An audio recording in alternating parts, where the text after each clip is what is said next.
primeiro. Excelente, Luiz! Bom discurso, velho. Seu discurso foi top. Isso! Vou falar aí, vou falar. Primeiramente, pode, cara. Nada, deixa. Não, sério. Ô, mas talvez você quer falar alguma coisa aí, bicho? Eu? Valeu, galera! Ele disse que ia virar um banco e ia virar gaúcho, você tá claro. Ah, sempre fui.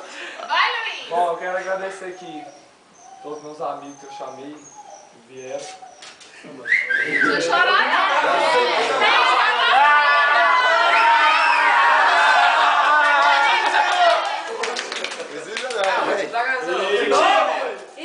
E ainda bem que vocês comeram tudo e beberam, porque... Eu ainda não comi o baiano. Não, fora.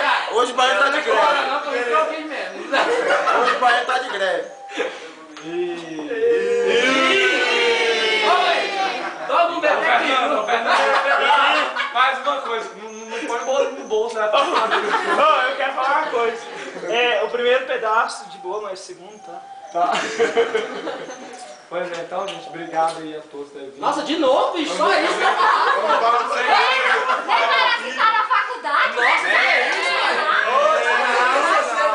Deixa o menino perder, não. Eu nunca vi você sem camisa, não, bicho. É Põe a camisa! Não, puta que pariu! pega a camisa do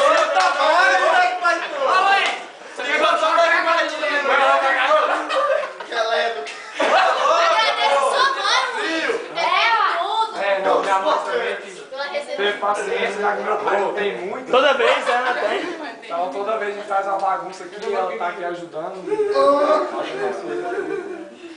E o que mais? Nossa, Luiz, Aí o primeiro você pedaço de bolo, não pronto. sai nada, você falou que você de obrigado.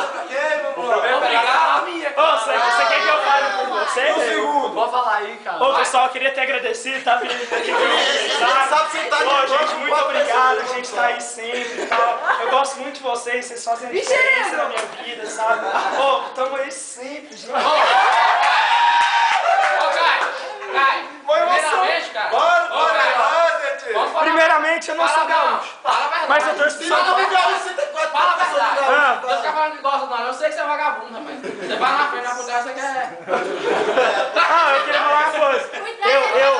Eu nunca fui preso, mas não sou corintiano. Desculpa. Eu não sou gaúcho, mas torço pro São Paulo, tá na mesma.